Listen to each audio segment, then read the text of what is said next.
Could the Corsair takeover of Fanatec actually be great news for Fanatec customers, and could it return Fanatec to the pinnacle, the undoubted top of the sim racing hardware manufacturers, beating out Moser, Simagic, Simucube, Logitech, Thrustmaster, putting them all to the side and actually being this one-stop shop for sim racers?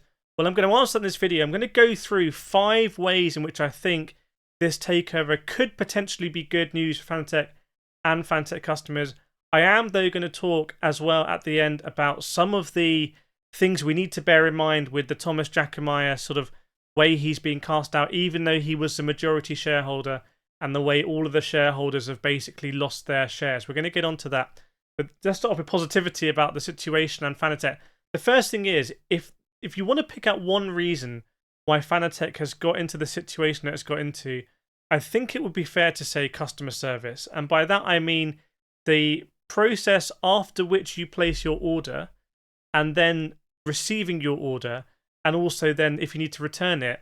That process has been really, really, really impacted, and by all accounts, or by many, many, many accounts, has basically broken. So to give you examples, people placed orders in Black Friday 2023. I believe some people still haven't received them even now. There's also confusion, I would say, even in the way that you're purchasing, in terms of people expecting QRs or getting the wrong QR, or thinking they've got everything, or the way Fanatec package it and then they don't get the QR, and then there's all sorts of frustrations there. People are worried to send stuff back. Look, Corsair, again, generally by a lot of accounts, seem to be very good at customer service. I use a lot of Corsair equipment, whether it's their sub-brands or their PC hardware, or components really, strictly, and none of them have actually gone wrong for me, ever. But I've been reading the comments, what you've been saying, and a lot of you have accounts of going to Corsair and getting really good customer service. So it seems like this takeover could really address the major sticking point that a lot of people have had with Fanatec, which is not the quality of the products or the range of the products, or how the products are to use, but it's been the post-purchase sort of interactions with Fanatec, and Corsair seem to be a good fit there to improve those processes. So that seems like something that could get better.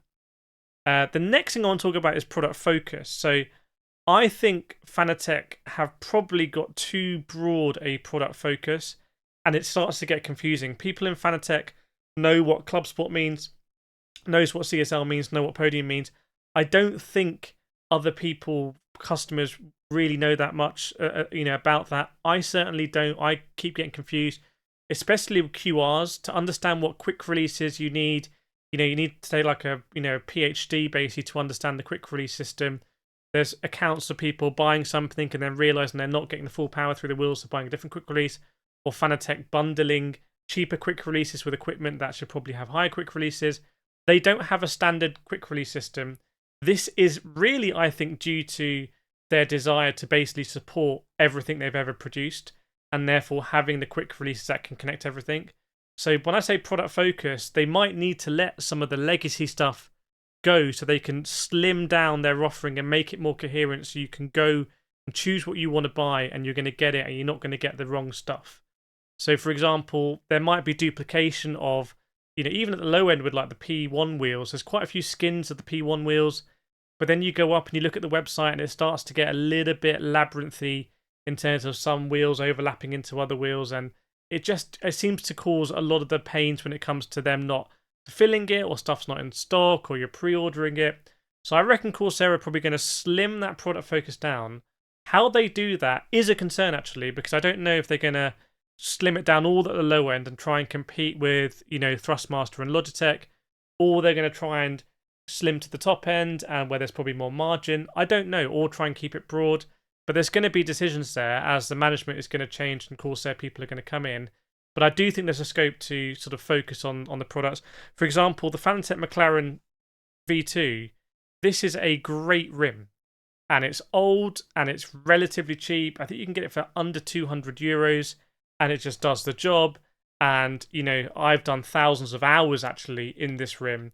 And they need to release a new one with some updates. They can sell it for a bit more money, and it's just going to print money for them. So I think, a bit of focus like that coming from the outside is going to be helpful. The next thing I want to talk about is a big one. And By the way, this is coming from me. I want Fanatec to be really successful. I buy quite a lot of Fanatec product. I also have product from other manufacturers like Moser, Logitech. I even have discount codes with them that I actually don't share in these videos. I don't think is appropriate. But outside of these videos, I'm making videos talking about Moser and Logitech and whatnot. I want there to be healthy competition. I want there to be features that are coming out and other brands trying to work out how to compete with that and the prices to be low. And I think retail is going to be a big one. I would be amazed if there is not a big shift now from Fanatec going into retail. And just to explain what this means, Fanatec has been a D2C company, direct to consumer. Direct to consumer companies have in recent times been valued higher than companies going through retail. The margins are higher because you're not selling through to retail at a lower price, and then they get some margin as well, so you keep all of the margin.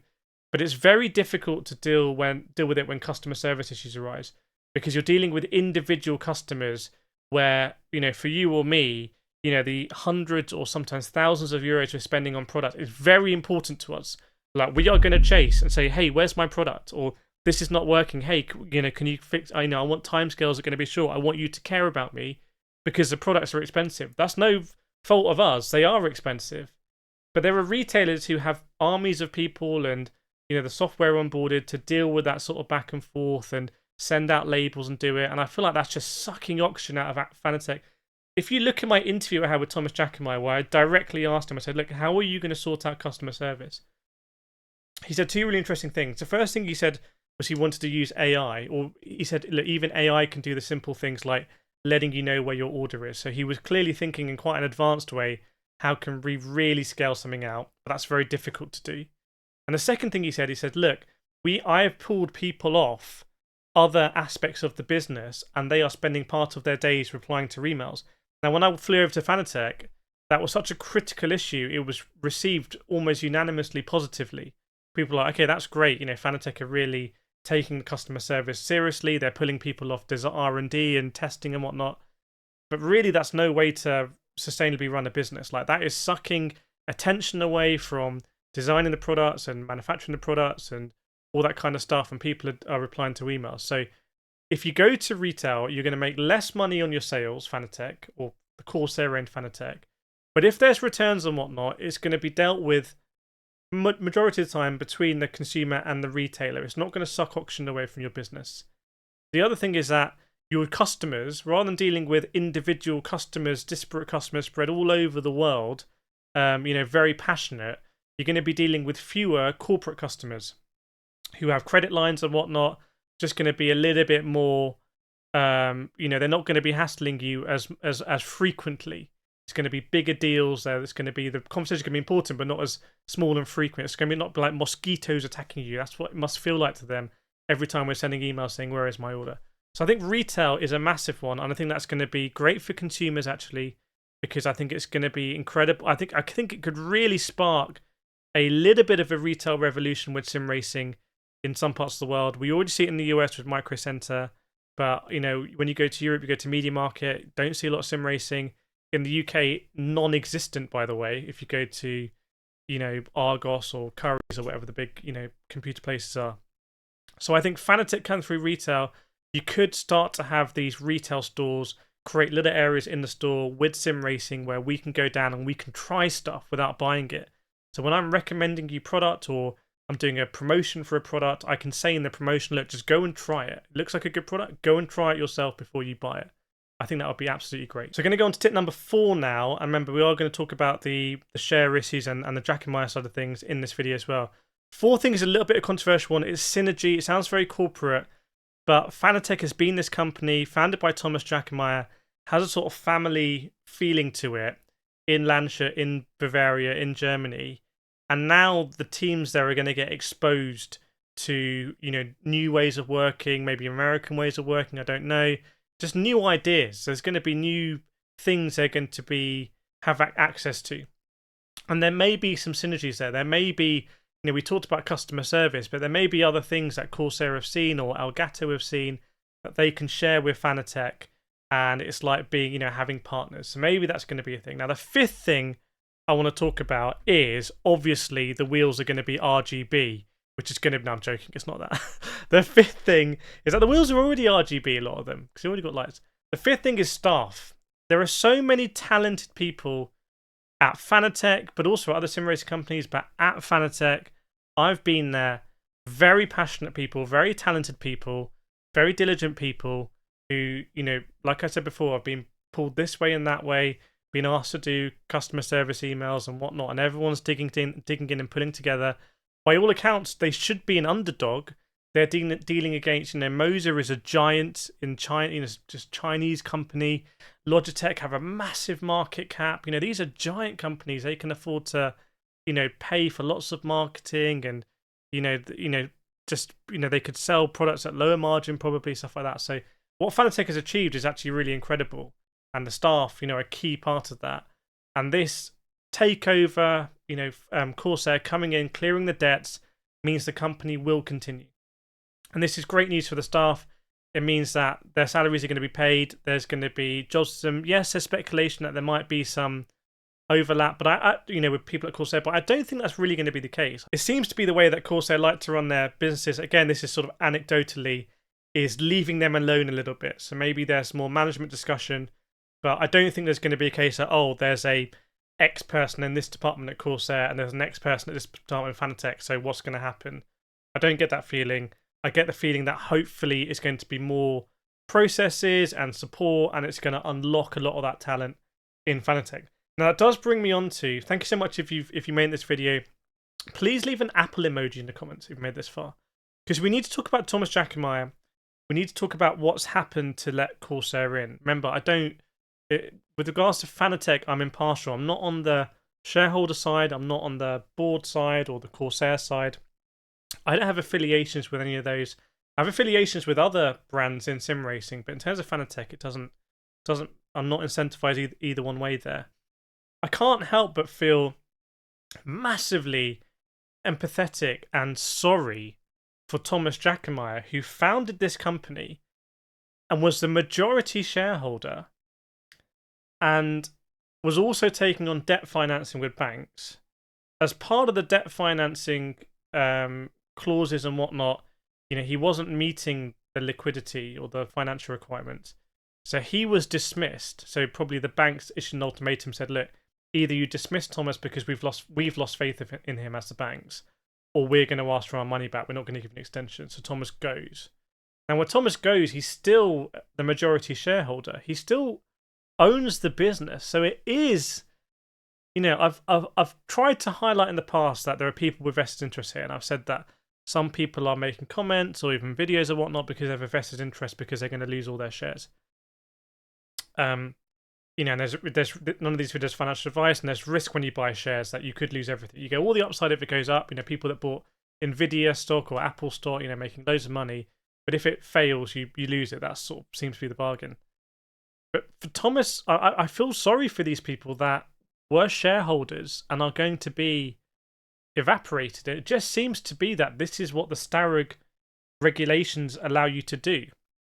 Thomas Jackermeier must have been making so many phone calls and calling in so many favours to get 48 million euros of financing across some binding and non-binding commitments. Present it to the board and say, look, you don't need to go to Corsair. There's 48 million here. But presumably the board and the banks had just lost faith in Thomas Jackermeier. And I find that the saddest thing, because they'd lost faith in him as a CEO at this stage. So he's taken Fanatec from zero to, being a market leader and being in a position now, albeit with all the troubles, as a CEO. He's deemed no longer or the right person to scale it for the next 20 years. That's fine. No shade there. They'll get someone else in to run the company. But as a result of that, he has lost all of his shareholding.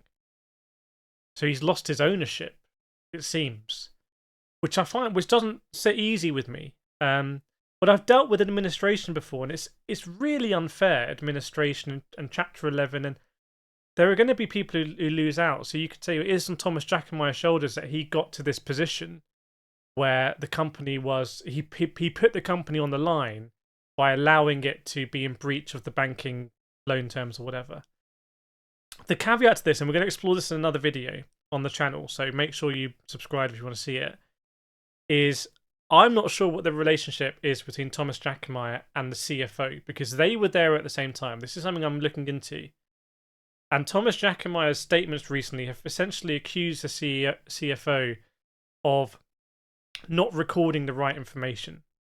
And it does seem a bit weird that when I did the interview in January, and literally as I was flying back in early February, there were statements coming out from the board saying 2024 is looking like a great year, everything's on the up. And then a couple of months later, they're saying the Fanatec is imminently insolvent. So we got to square that. I really want to hear your thoughts on that in the comments.